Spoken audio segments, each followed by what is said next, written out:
I didn't expect her voice to echo in my head hours after closing the shop. Maybe it was because of what she said, or maybe it was the way she said it. Calm, clipped, like she was holding back something she wasn't ready to admit. That night, I replayed it over and over. It all started in the repair shop, right before closing. I'd been covered in oil, bent under the hood of a stubborn sedan that didn't want to cooperate when the doorbell chimed. I almost told whoever it was to come back tomorrow, until I looked up. She walked in with the kind of poise that doesn't belong in a place like mine. Mid-40s, dressed in a way that wasn't flashy but carried weight. A tailored coat, dark hair pulled back, eyes that looked like they'd already measured the room before I even stood up straight. "My car," she said, like it was a fact, not a request. "It's making a noise. And it's not the kind of noise you can ignore." I wiped my hands on a rag, a little too quickly, leaving streaks of grease on my knuckles. "What kind of noise?"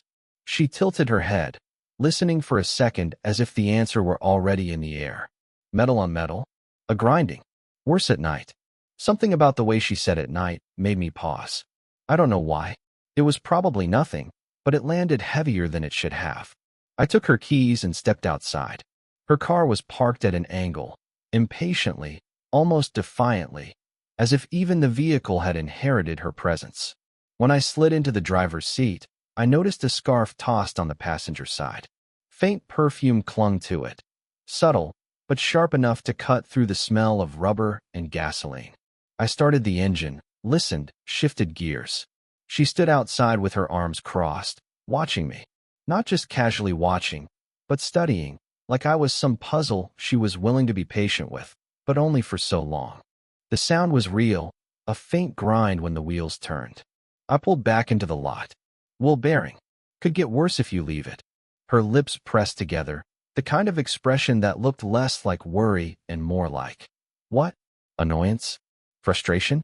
Not at me, but at something else, something that already lived in her. "How long would it take?" she asked. "Couple of hours, maybe." I hesitated, then added, "Shop's closing now, but I can stay late if you want." For a second, her eyes softened and the edges of her posture loosened, just enough to show a crack in that confident exterior. "You do that?" I shrugged, pretending it was nothing. "I don't mind." She smiled, not wide, not warm, but quick, restrained, like she wasn't used to giving those away. And then there was a pause, longer than normal. That was the moment. The air between us stretched out, filled with things neither of us intended to say. Her gaze lingered a beat too long. Mine didn't look away fast enough. And then she cleared her throat, breaking it. "I'll come back tomorrow," she said, brisk again. "During hours." She slipped the keys back into her bag, her hand brushing mine for just a second, not enough to call it a touch, but enough to leave me aware of it. As she turned to go, the bell above the door chimed again. The sound hung in the quiet shop long after she left. I didn't even get her name. But all night, I kept hearing that grinding noise she described. Metal on metal, worse at night. And I couldn't shake the feeling she'd been talking about more than just her car. She came back the next day, just like she said she would, though not in the way I expected. The shop was quiet, the kind of late afternoon lull where the ticking of the wall clock is louder than the radio. I was finishing paperwork, half bored, when the bell rang. It was her again, same coat, same steady posture. But there was something different in her eyes. A tiredness, maybe, or a weight she wasn't bothering to hide. "You said 2 hours?" she asked, her tone brisk, but her hands fidgeted with the strap of her bag in a way that betrayed her impatience. I nodded. "I'll get started now." She followed me into the garage, but instead of retreating to the waiting room like most customers, she stayed close. Not hovering, just there, a quiet presence a few steps away, as if leaving me alone would give her too much space to think. While I loosened bolts and checked the bearings, she leaned against the wall, arms crossed. Every so often, I caught her watching me. Not curious, not judgmental. More like someone trying to anchor themselves in a place they didn't belong. After a long silence, she spoke. "I shouldn't have come this late yesterday." I glanced at her, waiting, but she didn't add anything. Just looked down at her hands, unclasped them, clasped them again. Her nails were neatly done, but chipped at the edges. A detail I shouldn't have noticed, but did. It wasn't a problem, I said, tightening a bolt. She exhaled through her nose, a quiet laugh that wasn't really a laugh. That's what everyone says, that it isn't a problem, until it is. The way she said it, it wasn't about the car. It wasn't even about me. Something in her voice carried history, the kind you don't tell strangers. I didn't know what to say, so I didn't. I kept working, but my eyes kept flicking back. The way her shoulders tensed when silence stretched too long. The way she seemed to stand taller when I looked at her, as though being observed forced her back into armor. At one point, she wandered closer, peering into the mess of parts and grease like she actually cared about the mechanics.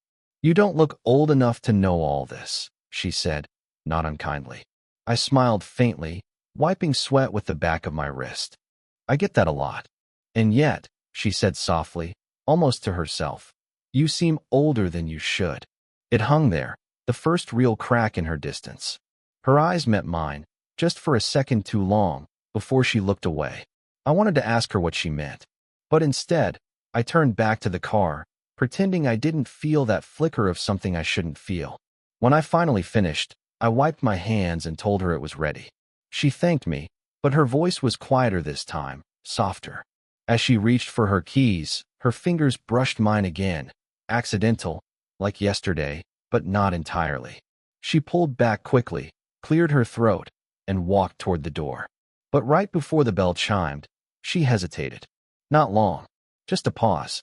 And in that pause, her shoulders slumped for the briefest moment, as though the strength she carried everywhere had finally slipped. Then she straightened, pushed open the door, and was gone. But that pause, that small surrender, stayed with me longer than anything else. It was raining, hard, sheets of water hammering the pavement, when the bell above the shop door rattled. I was halfway through closing, lights already dim, when she stepped in, umbrella useless, coat dripping. "You're still here," she said, as if she'd expected the place to be dark and locked. I was about to leave, I admitted, wiping grease from my hands. She hesitated in the doorway, then shook her head. "I didn't mean to stop you. She cut herself off, pressing her lips together. Her hair clung to her temples, raindrops sliding down. She looked less composed than usual, and for some reason, that unsettled me more than her confidence ever did. "Sit," I said, pulling out the old wooden stool I used when paperwork piled up. "At least until the rain slows." She considered it, then finally sat, folding her wet coat across her lap. The silence stretched, filled with the storm outside. For a while, we didn't talk. I busied myself with pointless things, wiping tools already clean, straightening a stack of invoices. But I kept stealing glances. The way her shoulders hunched as if holding a weight invisible to anyone else. The way her fingers traced the seam of her coat, restless. Eventually, she broke it. "You ever say something you can't take back?" I froze, rag in hand. "Yeah, a few times." Her laugh was small, bitter. "I said something about his family. My husband's. I shouldn't have. It was careless. Cruel, maybe. And well, he didn't forgive me. He chose them." The air between us shifted. She wasn't supposed to tell me that. I wasn't supposed to be the one she told. I set the rag down, suddenly aware of how close we were. People say things they don't mean when I stopped. When they're hurting. She turned toward me then, eyes sharp, searching. "Is that what you think I am? Hurting?" I swallowed, caught between honesty and safety. "I think you're stronger than you want people to know." Her gaze lingered. Too long. Long enough that I forgot the sound of the storm for a second. Then her phone buzzed. The shrill vibration broke everything. She pulled it from her bag, looked at the screen, and didn't answer. Just silenced it, slid it back. But the moment was gone. She stood abruptly. "I should go. Rain's still heavy," I said, softer than I meant. Her lips parted, like she might say something more. Instead, she stepped closer, close enough that I could see the faint tremor in her hand as she reached for her umbrella. For a heartbeat, I thought she might touch me. Her fingers hovered, then pulled back. She turned away, opened the door into the storm, and disappeared into the downpour. And I stood there, hands still gripping the edge of the stool, wondering what would have happened if I'd closed the distance she wouldn't. It happened late, long after the shop should have been closed. I'd stayed behind again, half hoping, half dreading she might come. And she did. No rain this time. No excuse. Just her, standing in the doorway like she belonged there more than I did. She didn't bother explaining why. She set her keys on the counter, leaned against it, and looked at me like I was the only thing steady in a world she didn't trust anymore. For a long while, neither of us spoke. The hum of the fluorescent light filled the air. I pretended to work, checking oil, wiping tools, though my hands moved without purpose. She just stood there, watching. Finally, her voice cut through. "What are we doing?" I froze. No hesitation in her tone, no nervous laugh to soften it. Just the question, raw and pointed. I tried to answer, but nothing came out. My mouth opened, then shut again. She stepped closer, her heels quiet against the concrete. "This isn't normal. You know that, right?" Her eyes locked onto mine, and I couldn't look away. The kind of stare that forces truth out of you, even when you've buried it. "I know," I said, barely above a whisper. She tilted her head, studying me, searching for something I wasn't sure I had. "Then why don't we stop?" The words hit like a challenge, but her voice trembled on the last syllable. She wanted me to say it, to give her a reason, maybe even to take the choice from her. I wiped my palms on my jeans, stalling. My heart was loud in my ears. Because it doesn't feel wrong. Her breath caught, almost too soft to hear, but I noticed. She looked down at her hands, twisting her ringless fingers together. The silence after that was heavy, unbearable. Every second stretched, thick with everything unsaid. "You're too young," she murmured finally, shaking her head. "And I'm." She stopped herself. "Old?" I asked, my voice gentler than I meant. Her eyes snapped back to mine, sharp, wounded. "Don't." I didn't. I just stood there, caught between wanting to reach for her and knowing I shouldn't. Her lips parted, as if to speak again, but no words came. Only silence. The kind that said more than any confession. We stood in it together, staring too long, breathing too carefully, like the air itself might shatter if we moved. Then she whispered it, almost to herself, but loud enough that I'd never forget. "I don't know how to stop wanting this." I was walking home from the bus stop, damp from a drizzle that hadn't turned into real rain, when I noticed her car parked outside a small café. Through the window, she sat alone at a corner table, hands wrapped around a cup that had probably gone cold. I don't know what made me go in. Maybe it was the way her shoulders slumped, no armor this time. Maybe it was selfishness, wanting to see her somewhere that wasn't defined by grease and fluorescent light. She looked up when the doorbell chimed. For a moment, surprise flickered in her eyes, then something softer. She didn't send me away. She just gestured at the empty chair across from her. "You caught me hiding," she said quietly. "From what?" I asked, sitting down. Her lips curved in the faintest smile, but her eyes stayed tired. "From myself. From memories. Take your pick." The cafe was nearly empty, soft music playing low, the smell of burnt espresso lingering. She toyed with a napkin, folding and unfolding it, as though it gave her hands an excuse not to tremble. "You remind me of someone," she said suddenly. I waited, not sure if I should ask who. "My brother," she went on. "You even tilt your head the same way when you're trying not to laugh." Her voice thinned on the word brother. "He?" I prompted softly. She nodded, eyes fixed on the coffee she hadn't touched. "Gone. Car accident. Years ago. He was 26. The number landed in me like a stone. I didn't say anything, but something in my chest ached with the weight of it. She finally looked up. "That's why this feels dangerous to me. Not because of your age. Not really. But because being near you, it brings him back. And I don't know if I'm reaching for you, or for what I lost." Her honesty pressed the air out of me. I didn't know what to do with it, where to place it. All I could manage was a quiet, "I'm not him." Her eyes softened. "I know. That's what scares me." Silence again, different this time. Not charged, not heavy with want, but fragile. As if we were standing in the ruins of something she'd finally let me see. I wanted to reach across the table, to offer something, comfort, steadiness, anything, but I didn't move. Neither did she. The only sound was the slow scrape of her breath before she whispered, almost breaking on the words.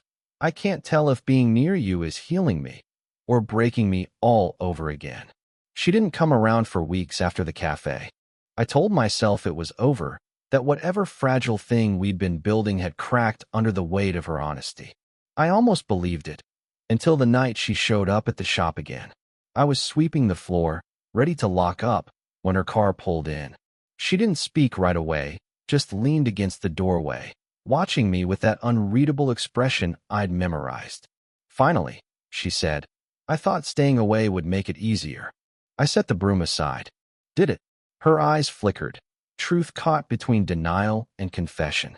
No, the silence after that wasn't heavy anymore. It was tired, worn down, but oddly gentle, like we'd run out of places to hide. She walked closer, her steps slower than usual, her confidence tempered by something rawer. When she stopped in front of me, there was no barrier left, no counter, no distance, no convenient excuse. What are we supposed to do with this? She asked, voice quiet, almost pleading. I didn't have an answer. Maybe there wasn't one. But I knew what I felt in that moment. The calm in her presence, the ache when she pulled away, the way every silence between us carried more weight than words ever could. So instead of speaking, I sat down on the stool. After a moment, she lowered herself onto the workbench beside me. We didn't look at each other at first, just sat there, shoulder to shoulder, the sound of the cooling car engine filling the space. Her hand rested loosely in her lap, fingers twitching like they wanted to move but didn't know where. Slowly, carefully, I let mine drift close until they brushed. Not a grab, not a claim, just the simplest point of contact. Skin against skin. She didn't pull away. Her fingers stilled, then shifted, curling ever so slightly to meet mine. We stayed like that, hands barely touching, breaths unsteady, the silence between us speaking louder than anything else ever could. After a long while, she leaned her head back against the wall, eyes closed. This won't be easy, she murmured. I know, I said. Her hand pressed more firmly into mine, sealing the truth neither of us could say aloud. No declarations, no promises, just the quiet collapse into something we could no longer deny. And in that silence, final and fragile, it felt like enough. I think about that night more often than I should. Not the words, we didn't use many, but the silence we shared, the space that felt like its own kind of confession. She and I never became what people might call a couple. There were no big promises, no labels, no declarations. What we had was something smaller, stranger, and maybe more honest than any of that. I learned that love, or whatever this was, doesn't always arrive dressed in fireworks. Sometimes it comes quietly, disguised as late-night conversations in a half-empty shop, as a hand that doesn't move away, as the feeling that someone finally sees the parts of you you didn't think were visible. She taught me that people carry ghosts with them, that sometimes the thing you're drawn to isn't the person in front of you, but the echoes of who you've lost. But she also taught me that it's possible to let those echoes soften, to let someone new in without erasing what came before. And me? I grew older in those moments with her, faster than years alone could have managed. I learned that longing doesn't always need to be satisfied to matter. Sometimes it's enough to have shared the ache, to have held stillness together without running from it. We didn't need to say goodbye. Life has a way of deciding those things for you. She stopped coming by one day, and I didn't chase her. It wasn't absence that I felt, but presence, still lingering in the way I look at people differently now, the way I listen for what isn't said. Do I miss her? Yes, but not in the way I thought I would. What remains isn't regret, it's gratitude. Gratitude for having felt something real, raw, imperfect, and unrepeatable. And maybe that's the lesson. Some connections don't have to be permanent to change you. Some people walk into your life just long enough to leave you with a truth you'll carry forward. For me, that truth is simple. Love isn't always about possession. Sometimes it's about recognition, being seen, being understood, even if only for a moment.